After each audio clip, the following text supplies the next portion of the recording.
Some of them come back to prison because they can be their true self. A lot of people in prison are more than what they are on the street. I've seen people that's on the street be straight cluckers, people that's addicted to drugs, people that's on the street come to prison and be head gang members calling the shots. Calling the shots. Don't be on no drugs while they're in prison. Keep a level mind, run in a compound, but get back on the street and snap right back to smoking crack. It's like, how can your mind not catch on that something ain't right? You know, it took me a long time for me to realize that for me not to repeat the same cycle that I've seen so many people repeat in life, I had to step away from a lot of people that I knew. I had to distance myself from people that I love. Because a lot of them people was going down a road of destruction and I didn't want to go down that road. A lot of people don't understand that sometimes you got to move away from where your environment was. I know sometimes it be scary, but don't never let your mind think that you can't survive somewhere else beyond where you grew up at. A lot of people, they be so scared when they come out of prison that they go right back to the same environment, right back to the same people, right back to the same community, and them folks already got them tagged. They know every community that somebody get out of prison that was a drug dealer and been to prison 2-3 times for that same crime. Them folk know when this person get out of jail, before long, he gonna be doing the same thing. Before long, we gonna get some bond money out of him. We gonna get some lawyer money out of him. Them folk just let you repeat the cycle and feed the system. They let you feed it.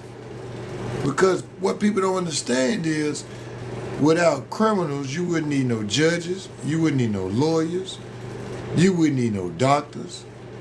Because the doctors sold the fools up to get shot. You wouldn't need no lawyers, you wouldn't need no doctors. Because the doctors sold the fools up to get shot. The fools that do the shooting, the police arrest them. Then you got prisons that house them. All less money, man. All less money.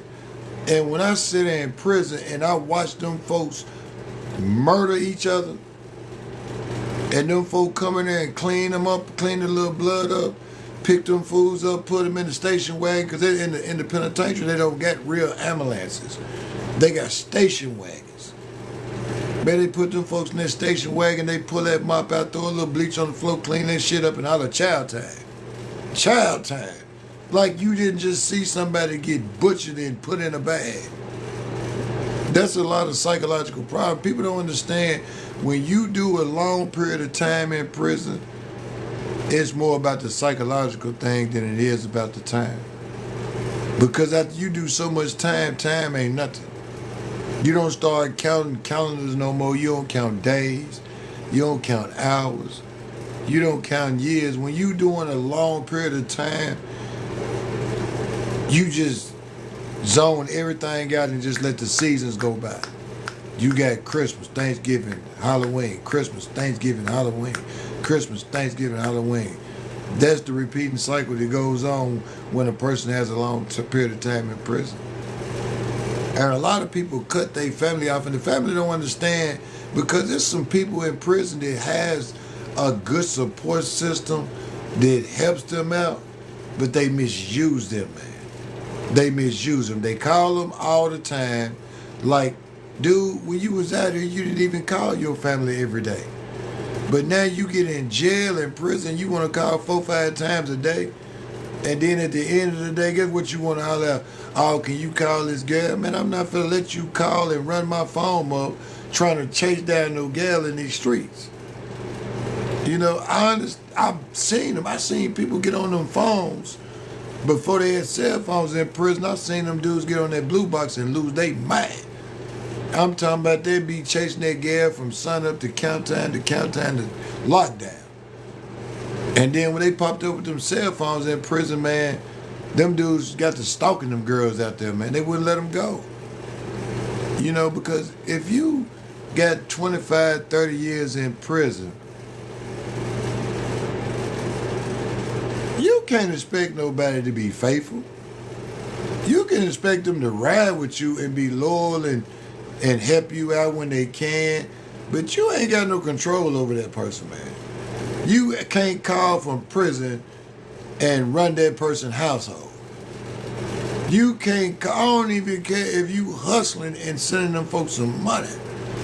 You can't scratch that itch that she need to be scratched.